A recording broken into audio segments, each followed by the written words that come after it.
doesn't push them out of the country and expect to be proud of them when they become the Elon Musks and other big people, the Sharon, the actors out there. We must build them here so that when they leave, they go out there with a positive image of South Africa. But we need leadership for that. We didn't have a leader. We haven't had a leader like Mandela. No matter what we think about Mandela, Mandela knew how to lead a diverse country. We've never had a leader who knows how to lead a diverse country.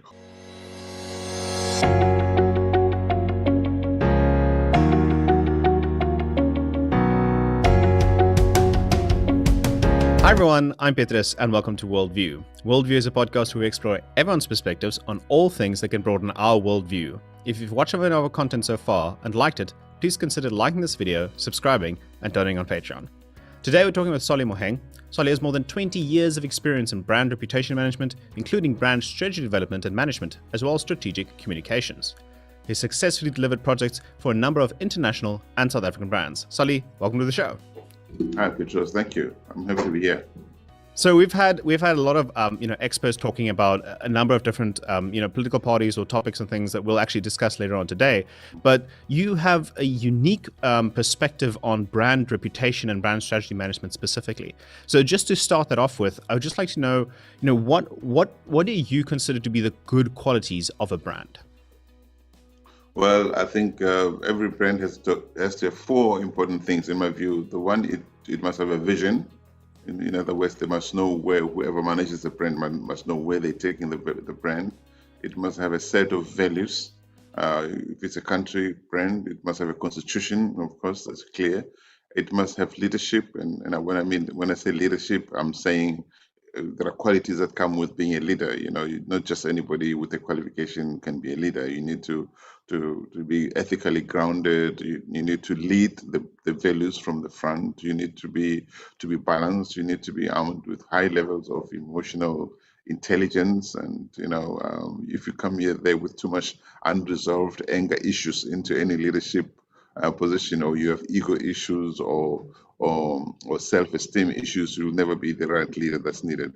And the fourth thing that is needed is a sense of a 360-degree view of what's going on inside and outside the brand, because no brand exists on an island of its own. So you have to have the values, you need leadership, you need vision, but you need to know what's going on around you, because whatever decisions you make as a brand will almost be impacted upon or impact upon others existing in the same area or in the same, because all brands are part of an ecosystem, as it were. And if one part of this ecosystem begins to malfunction, the rest of the sections get affected by that. Yeah, that makes a lot of sense. I mean, a lot of brands, especially in marketing environments, they actually react to what the other brands do. So they have to look at the environment in which they exist and able to react correctly so that their brand grows in popularity and so on and so forth. Yeah. I mean, we have a lot of experience of people that build brands and manage brands. It's usually like the CEOs or the people on the front line. As a brand expert, could you give us some example of some good brands? Maybe like inspirational leaders rather that have created good brands.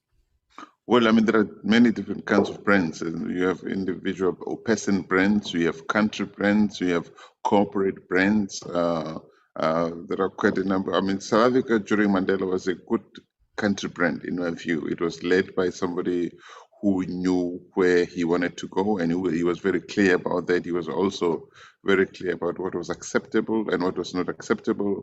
A lot of people from around the world, politicians, sports people, actors and actresses, and all sorts of people came here to South Africa because they were drawn by the leader who was leading this country.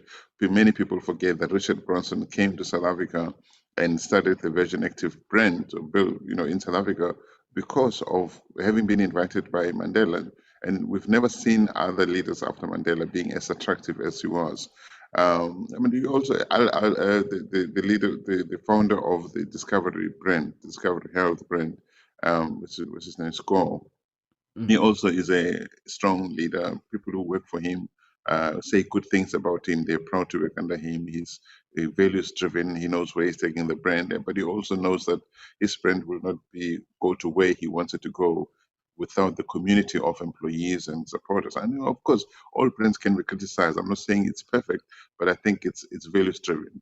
Willis has also been one of those brands that have been led on a set of values. And again, it doesn't mean that brands cannot be criticized.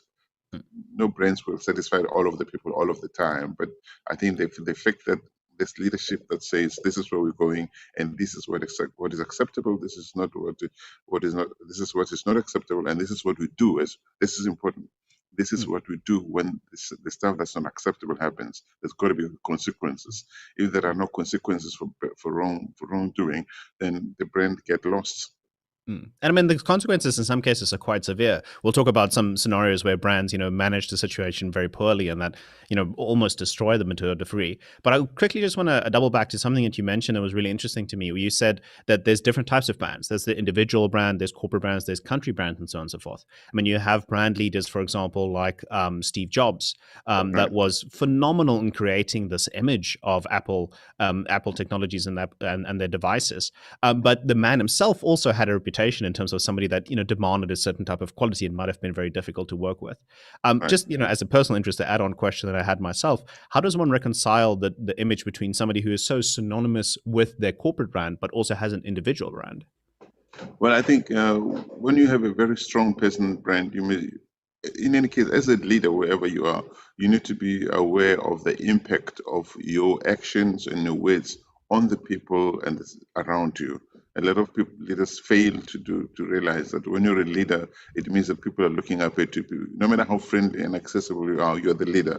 You're the person who can decide whether someone gets a job or they get a promotion, or if it's in a business. So it's important to be aware of that. If you're not aware of your own impact on the people and whatever exists around you, then you are likely to make mistakes or to say things that are hurtful that might damage your brand. I mean, when a number of years ago, when the CEO of Shell came out of the spill, that happened in South America, I think somewhere he came in. One of the first things he said was, "I need my life back," and he famously said, "I want my life back. I'm tired of this."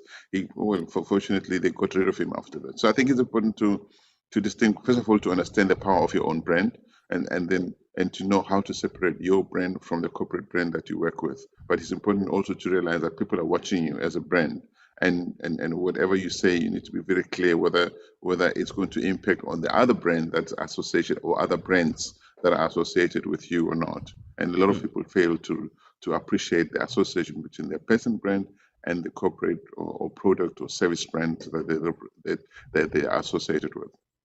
Yeah. Okay. Well, that's really interesting. It's an extra thing I wanted to know myself. We didn't necessarily plan that.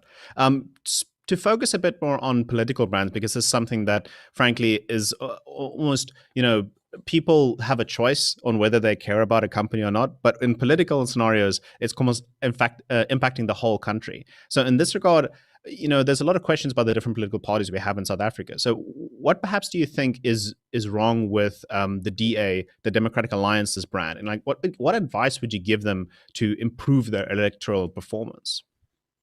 I think, the DA is such a sad brand in a way because it has got some good people or some good intentions, and they do many things well. I mean, we don't have here, for instance, about corruption, the kind of corruption we hear about in other parts of the country. And so in the Western Cape, and where they have a good premier, Alan Winde, who is responsive, who is accessible, who speaks well, who's very clear about what he wants, where he's going. But they also have the Zille factor, and this is not about Helen Zille being a bad person. It's about how she's perceived. I don't think that Helen Zille is a bad person personally, but I think that she's very strong-willed. She believes in freedom of expression. She says what she thinks needs to be said, and I think she should be protected in that. But she doesn't seem to care about the impact of her words on the world around her. And so there's a balance to be kept. I don't think she should be shut up. I don't think so. But now you have a new leader in the DA, Estienne Hessen, whom I think is a good South African who also means well. I don't think that he's racist, but he has a view or an experience of Helen Zille that many people in South Africa don't have. So he has to balance his respect for Helen Zille and the suspicion outside of the DA that she's probably remote controlling him, that he's not an independent person, that he's not really the leader of the DA. So on the one hand, he's expected to push Helen Zille away, but he doesn't want to do that because he doesn't think it's right. You know, I must just to stop here for a minute. I once asked Musima Mane at a function. I asked him if he thought Helen Zille was racist, and he looked at me and said, "No, she's not. But what do you want me to do?" So that was telling. You know, so Helen Zille is a very strong personality, and her brand impacts the DA fortunes massively. And a lot of people think, no, she's back and you can't go there anymore. And whenever she said things, maybe she says some clumsy things from time to time, but I also don't believe that she's racist. I really don't think so. I think that she just says things that people don't want to hear. But she has an impact on brand DA, which is pushing a lot of people away from it. So the DA needs to find a way to deal with the Zille factor, as it were, and with the suspicion that whenever black leaders leave the DA, they leave because of race issues, which is not always true, perhaps. But I mean, it exactly ties to what you said, where that Helen Zille has a personal brand and then the party has their brand, and the two needs to be separated, not because of any wrongdoing on either side, but necessarily because there needs to be a clear identification between what does the DA stand for and what does Helen Zille stand for, and what it is that does differ. So that's very interesting. But we've also seen other parties in South Africa gain extreme support or enthusiasm about their brand. So, for example, EFF and Julius Malema. Do you think that Julius Malema is just a marketing genius in the way that he presents himself? I think he is. I think Julius Malema has got stage presence. There's no doubt about it. He's very charismatic. He knows how to say the things that people in front of him want to hear, and he knows how to use the language that appeals most to the people in front of him. But people like those can be dangerous. Robert Mugabe also had stage appeal. People forget that. And apparently Hitler also had stage appeal. People got excited when those people stood on the stage. So people who like that are very dangerous because they can sell you anything. They can make you even cut your head off because it's the right thing to do for the world. So yeah, Julius Malema's. I think the EFF without Julius Malema would not be where it's at. It is a pity that he lacks emotional intelligence. He's too angry.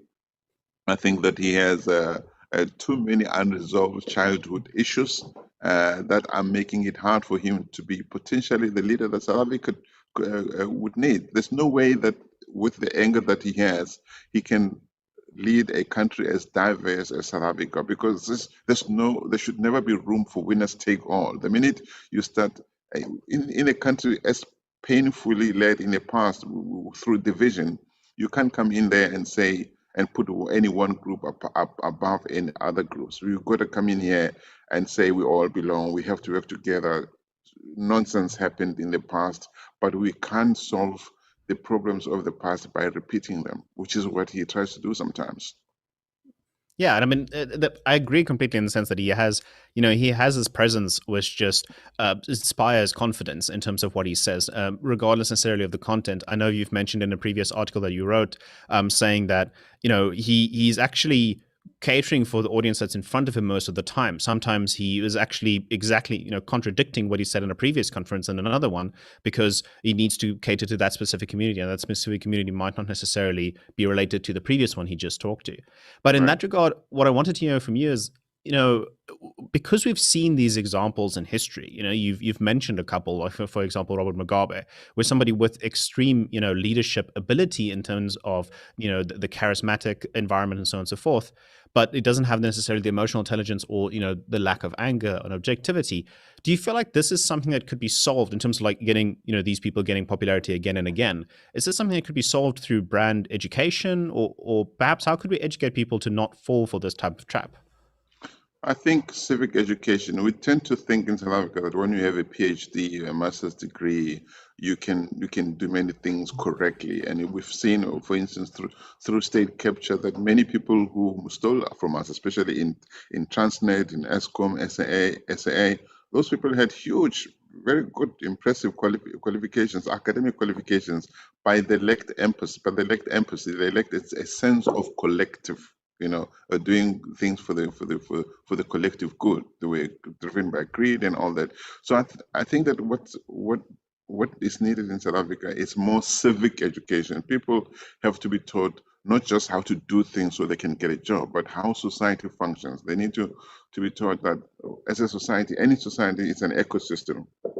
If we lose a balance in one part of the ecosystem, the other parts of the ecosystem get affected. People need to understand that we also in politics we shouldn't vote for political parties as if we are loyal club members. We should vote more like chess players. You need to look at the chessboard and decide how do I make my move, and what kind of outcome am I expecting to get from making that move? Where's the balance? Is it too much balance this side or that side? Do I move over there? We don't vote for people because we want them to become presidents the next day. Some people we vote for should never become presidents. We vote for them because we need their voices in the democratic discourse in the National Assembly.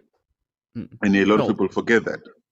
Yeah, no, it's true. It's true. It's definitely true. And I feel like there's a lot of scenarios about voting South Africans are really, challenged about. They feel like, okay, I don't want to vote for this person because he won't become president. It's like you said, it's not necessarily that he needs to become president. Just his representation within our parliament may already make a big difference if you vote for the right person.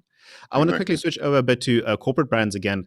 We had a Sega a couple of years ago with Clicks, or rather, I should actually say Tresemme, who released that divisive advertisement. Rather, what is your opinion on that whole situation? Was it like overreacted? Was it actually a very fair reaction? How do you feel about it? Well, two things. One, we live in a country with a history, or like all countries have history, and there are still wounds that are still festering that have not been taken care of. If you come into a climate like this, that's why I said one of the things that brands need is to have an understanding, a view of the environment around them. You need to know the history. You need to know the sensitivities. You can't go into a country, say Saudi Arabia, and start selling wine and whiskeys, or putting ads with girls in bikinis walking all over the place. You might be in trouble for that sort of thing. So when you come in a country like South Africa, you have to understand where the sensitivities lie. We know that issues of representativity, however you define them, do matter in South Africa.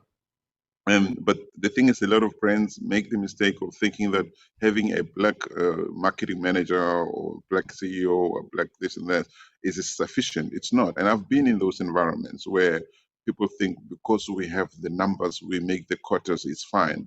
But the black people are not given the space to express themselves, or they are afraid to express themselves because they might lose their jobs, or they're never taken seriously. I've been in situations where in a team creative environment, I say something and I'm the only black person. I don't get taken seriously. People almost talk over me, So when diversity doesn't mean just picture perfect diversity, it means diversity of thought, diversity of contribution. You must allow in teams, you must allow people to say, but I don't think we should paint this world red.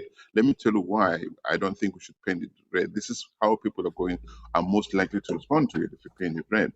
But if you don't allow that voice to express itself, somebody's going to say, you know what, I like red. They might as well just get used to red. And then you paint it red, and then you end up with the kind of stuff we have that happen. So diversity must be functional. People, of course, you need the picture perfect.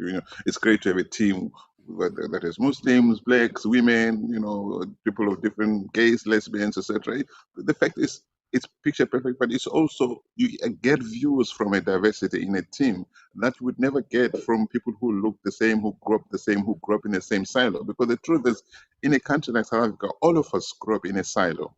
White people grew up in a silo, color people, Indian, black people, and in those silos, we say things about one another, about the others, and nobody within the silo corrects you. You could say, "Oh, black people don't know how to swim," or white people are racist, or color people don't have teeth, or Indian people, whatever. You know what I'm saying?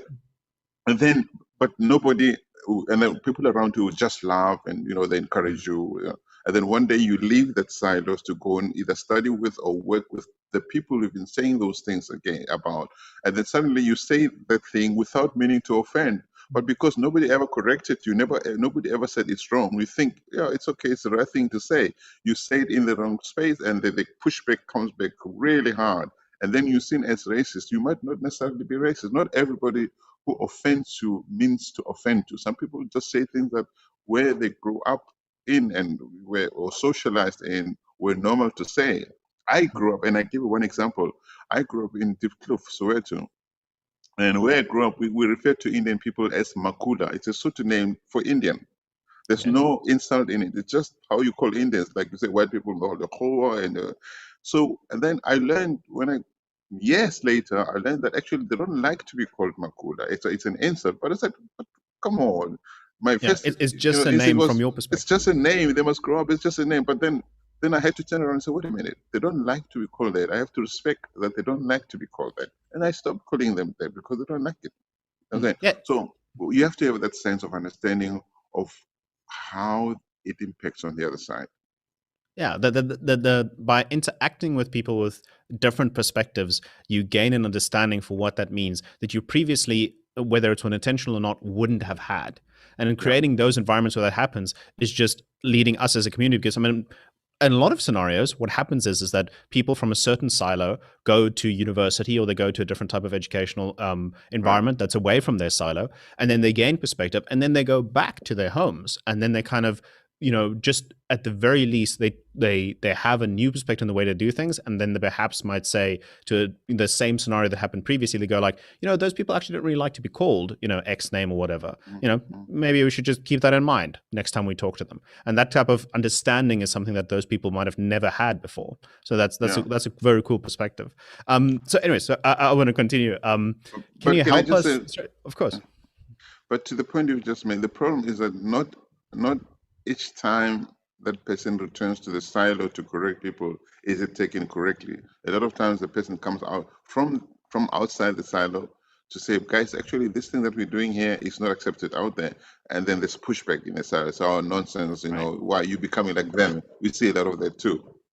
Right. Yeah, no, that's true. That's very, very true. Yeah. So perhaps, presenting that in the proper way is actually a way to get success. So I want to continue. So what I would like to ask you is, can you help us understand the extent of state capture and the seriousness of the problem that we face with our own state-owned enterprises? From your perspective, with working so many corporate environments, what is the extent of state capture and the way that we view it from people that just see it reported in the media, for example? No, it's massive. I think state capture has really weakened, and state capture, I always say state capture and other forms of corruption, not just, the formalized, state capture by Zuma and his friends, but all of that has created, first of all, it weakened and repurposed a lot of our institutions. The institutions that were meant to do X, they were turned around to be made to do Y, to serve the interests of those people. A lot of money, we know, hundreds of millions, billions were taken out of these institutions, billions that could have served to strengthen these institutions, to deliver services to the people of South Africa. But not only was it just the money that was stolen, it was the confidence. I think people forget that there was a time in South Africa when people were happy to pay their taxes. So many people would say, maybe that's my way of giving back, as long as they believed the money was going in the right places, right? When we realized that not everybody was paying tax, some of the politically connected crooks were allowed to get away with not paying tax, and money was stolen from by people connect in government, politically connected to the network of thieves, cartels. This is where some taxpayers started saying, why must I pay tax to a government that is run by thieves? And I don't blame people for thinking that way. So those who were able to take their money out of the country took their money out of the country. And those who were able to find smart ways to pay, but not to pay too much, to stay within the law, but pay as little as possible, continue to do so. In other words, people started saying, why must I contribute into a pot that is abused by thieves? And that's going to be the hard. It's not only the money that was stolen that's going to be hard to recover. It's also the confidence in the system. The fact that people are saying, I'm not paying taxes to this government anymore.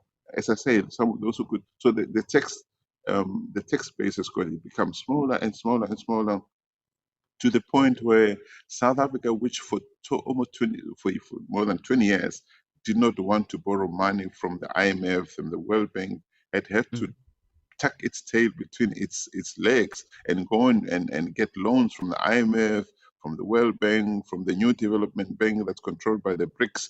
So basically, you are at the beck and call of China. So we can't stand and call the shots anymore, because we are owing so much money to so many people who are now going to determine how we do things. State capture, the impact of it is going to be massive. The fact that we can't pay contribute sufficiently to education, to tertiary and other levels of education, but the money we still see money going to Cuba. I mean, we've got amazing engineers in South Africa. We've got people who were trained in our medical institutions in South Africa, but the government run by the ANC still sees it fit to apparently, we don't know if all that money goes to Cuba, but we know that they're paying hundreds of millions of rents to the government of Cuba. For what? For what? You know, so all of those things take away the confidence in the system, and it's going to be really, really hard to recover. Yeah. But I mean, a lot of people that enabled for us to, because I mean, I agree completely. The confidence has definitely been shattered to a large degree. But for us to get to the point where we even knew that this was happening required a lot of brave people to speak up against, odds that possibly weren't stacked against them in their personal environment. So in this case, the whistleblowers were integral to us understanding there's an issue to actually be able to start to fix it, at least in my opinion, But do you feel that our media is independent enough in terms of being able to allow this in South Africa? Or do you believe that in general whistleblowers are safe to deliver their opinion? Because I mean, we've seen international examples of so-called development countries that are extremely aggressive against whistleblowers. So is that a scenario which is conducive in South Africa? Well, two things. One, I don't like any discussion that lumps all the media in the same basket, because the media is not as homogeneous as many would like to believe. Though there are awesome good people in the media, there are also rogues in the media. I mean, if we look at the independent media now under Iqbal Sugbe, the media that was controlled by the Guptas, it was very clearly and openly aligned to a political faction in South Africa, which made them tell lies all the time. But there are people who believe it, right? But there are also awesome investigative journalists in South Africa and other media who are independent and who are unafraid to say what needs to be said, irrespective of who's standing before them. I think we should acknowledge those people and thank them and encourage them to continue to do right. Those people who do wrong, who are aligned, who manipulate, who allow themselves to manipulators at the behest of their handlers, those should be outed and they should be exposed for what they are. In terms of whistleblowers, and look, a lot of the stuff that we've seen in the media was given to the media by whistleblowers. We don't have sufficient protections for whistleblowers in South Africa. There's no doubt about it. More needs to be done. Those are the heroes and heroines of post-apartheid South Africa. All right. If we have to erect any new statues, monuments and statues, we should be celebrating whistleblowers. Many of them, and I have known many, and I've helped privately many people, not financially, I'm not a rich guy, but advice. Yes, whistleblowers who, many of whom are not able to find jobs. They are untouchable, not because they did wrong, but they either refuse to do wrong or they exposed wrong. I know people, even from SAA, who know exactly what happened. Okay, they have not been to the Zondo Commission. They will not be called to because they don't want to be exposed. They're pained where they're hiding. They prefer to stay away from it all, but they know exactly what happened in some of these institutions. They know where the money went, okay, and they're not able to do so because the country has seen they've been turned into the monsters, into the bad guys, and they're not the bad guys. So we need more protections, more recognition for these people. Yeah, that makes a lot of sense. And you see that the few people that came forward with something that was so incredibly widespread as the state capture, problem, you would definitely think that more people than the people that are testifying have experiences and knowledge about this, but they're just too afraid to come forward. But I also really like the perspective that you put forward in terms of like saying, no, we should stop saying that the media is this big bad concept, but rather that there's definitely a lot of bad apples in the scenario, and the bad apples should be treated accordingly. I mean, I know, for example, that you've written a lot of pieces, for example, for the the Finance 24, for example, where he talked about a lot of the issues that we discussed today in more detail. We'll link those in the description. But in those scenarios, those are journalists that are allowing you to put on their platform perspectives on this type of thing. And that's an environment which we frankly should encourage and reward from a journalist, and especially a page that is as influential as News 24 in terms of regarding that. So I know that especially in the writing that I've now mentioned on Finance 24 and Biz Community and so on and so forth, you've lamented about the lack of leaders in South Africa. So we've chatted on this podcast with a couple of entrepreneurial leaders, economic leaders, political leaders, but in terms of the lack of political leaders in South Africa, the lack of leaders in South Africa, why do you think this is the case, and where is this area that there's the lack of leaders in South Africa that you mentioned? I mean, are we governed by individuals who fail to take a responsibility or leadership, or is it just that they're in general on people that's stepping up to the plate?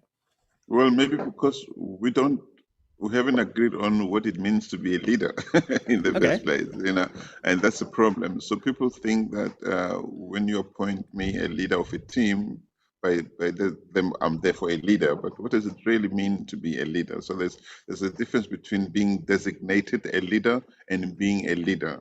A leader is somebody who knows that it's not about him or her, and they don't bring, as I said, they're emotionally mature. They know that they succeed because the people around them succeed. So if I appoint a better creative in my team, appoint a finance person, I must trust that they bring a skill that needs to be given space to thrive, to be what it must be. So of course, assuming that we're all ethical people, we know that we're there for the goodness, because you can, the area where it's all about you, whether you're a company, an individual, should be gone. Impact is important. What kind of impact do you want to leave behind as a brand, as a leader? What do you make? What kind of legacy do you want to leave behind? How do you grow other people, or how do you create opportunities for other people to realize their potential? That's it. It must be about that. When you lead a country like South Africa, you must always remember the painful past that we come from.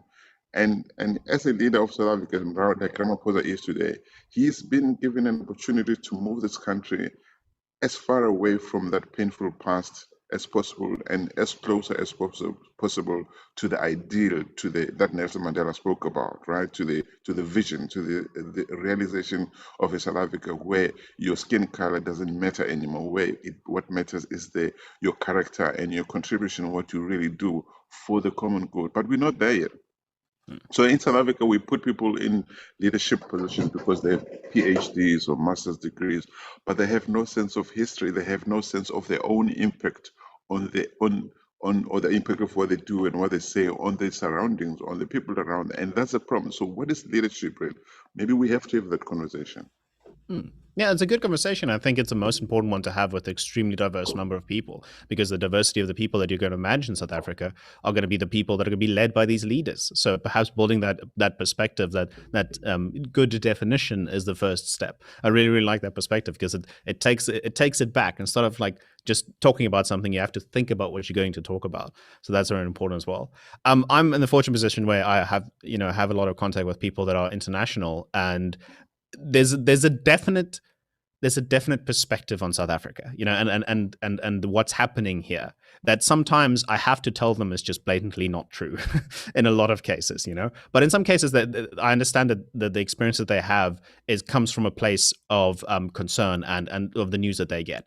But just in the same way that we don't get all the news from a different country, even our neighboring countries, we don't see all the news that their president says, or we don't see all the events that happens there. Internationally, people also don't see our development and the way that with South Africa may be moving to a more positive scenario. What do you think South Africa can actively do to change our global brand? And what way can we reach out to international communities and change these perspectives that they have about us, and perhaps give them an insight to how things really are going? Because I know that not everyone is interested in knowing what's going on here, for example. We can't do it by spin. You see, the thing is, when you're led by wrong people who have so much to hide, whose motives are not motives that are good for the country, it's very hard to even start saying, let's present a certain image of the country out there, because what kind of image are you going to present out there? I used to work for South African tourism in Canada and in the USA. I was country manager there in the USA. I was marketing manager in Canada, and my role was it wasn't just marketing, it was explaining, educating people about South Africa. And I was very proud to do that. I did it it came from the core. But I don't like spin. So if you ask me about stuff about South Africa that's happening that I never thought would happen, I can't lie about that. I can't say it's not happening if it's happening. All right. So we need leadership. Again, it goes back to your first question about what kind of leaders do you want? What kind of leader must Ramaphosa be? Okay.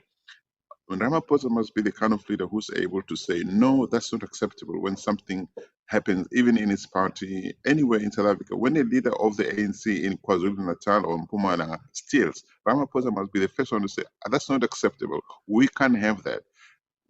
By doing that, he's already sending a message because, the global media is watching all the time. We've got representatives of global media platforms in South Africa. We've got diplomats. We've got company CEOs from multinationals. All those people write country reports. People don't know this. Diplomats send country reports about South Africa all the time. Media people, social media is so. We don't need to spin. We don't need program. We just need to act as a country in a way that makes everybody else proud. People will newspaper articles will appear all over the world, say, wow, this is what they do in South Africa. But right now, the things that we do not even allow us to package a sweet message about South Africa. Yeah. I mean, when Team South Africa went to Davos 2 years ago, we couldn't go last year because of COVID, of course. In 2019, when they went, they were hit hard, very hard, by Richard Richard Quest from CNN. They were in an interview with Bruce Whitfield, yeah. And it was true. He said, but you guys come here to Davos to do what? What story do you have to sell? You can't come here with your fancy scarves and say, come and invest in South Africa with everything that's going on in your country. You can't lie about these things. So to change the global image of South Africa, we just have to change the way we do things, and everything will fall in its place. And we'll find our representatives, whether they're from the brand South Africa, Tourism South Africa, Invest South Africa, or diplomats standing in front of audiences around the world. And when they speak, they won't have to lie. It'll just ooze out of them. But we have no story to tell now because we don't have the leadership we need. That's a problem. Yeah, but that's a great perspective because there's so many environments where the story of South Africa is actually told informally. Like you can't have an ad campaign about South Africa and then that solves the whole perspective. Most of the story is told informally on social media, on family interactions, international, tourists that come by. So creating an environment where there is something positive to talk about, like you said, is actually the most successful step. And do you feel this way? Sorry. Compare a country to a company. So if you run a company and management is really mean and the employees are treated badly, and then you go out there, you put posters to say we are the best employer, our employees are happy. Guess who's going to be the first one to say that's not true? That's not what we see inside. Yeah, the same thing happens with the country. The government can't go around the world saying we are great, now we're fighting corruption, we're doing everything, when nothing is happening here. Nobody has been arrested. Zuma is still out there. Even the Constitutional Court seems to be afraid of Zuma. So you can't spin these things. We have to be truthful about what we stand for, and we have to be clear about what we do when what we don't want to see happen. But in South Africa, we're not there, and that's the problem. And we have in South Africa is very lucky, like many countries, I suppose. We have many South Africans living in the vast diaspora around the world. Those people are potential good ambassadors of this country. But we have to give them a reason to stand up and say, please support that country. That's my country. I love that country. We don't. Actually, a lot of what's happening in South Africa is making them feel ashamed to be South African. Because this is not South Africa. Actually, many of them left because this country was suddenly becoming a monster they couldn't recognize anymore. So they can't even stand and support those people that we pay to market this country in the countries where they've gone to live. No, I mean, this is true. I'm personally know a couple of those people, and across the board, I have to say that most South Africans that I have talked about that are abroad, talked with rather that are abroad, or that I've met abroad, they're intensely passionate about South Africa. They Of love course. South Africa Mm, as a country, but they're mm, extremely negative about the problems that are here, and that's kind of like a contradicting message that I think a lot of people actually find confusing. It's like, how can you be this patriotic and love your country, and yet at the same time you say, oh, I don't want to live there. It's terrible. It's terrible. It's a mixture of a scenario. But anyways, yeah. that was great to get that as well from you. I know there's something else you wanted to add before we end off the interview. If there's something else you wanted to say or plug. Well, I'm glad that we spend a lot of time talking about leadership. I think the leadership is where it starts, and of course, people have been saying correctly. What happens if something were to happen to Ramaphosa? God forbids, there's nobody else. This is assuming that everything remains the same. That is, the ANC remains a powerful force in South Africa.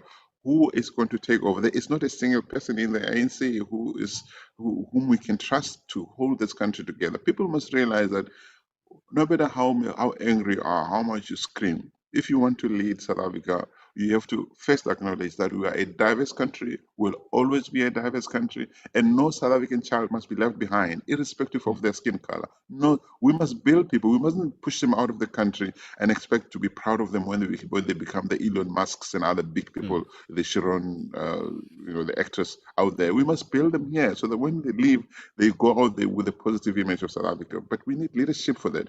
We didn't have a leader. We haven't had a leader like Mandela.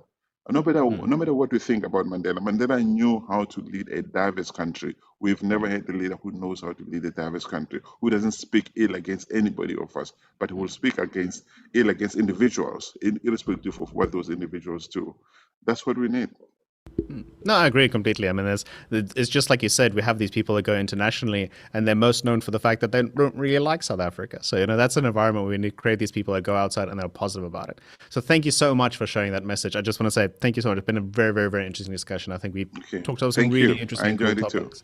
Yeah. All right. And for our viewers that, have made it thus far, if you've made it thus far in the video, you've most definitely liked at least, part of the discussion or found at least interesting. If you want to share the perspective that Solly shared with us today with, friends and family, by all means, please like and share this video. It helps out not only the channel, but of course, sharing more perspectives across the world. But for now, thank you so much for watching. This has been WorldView.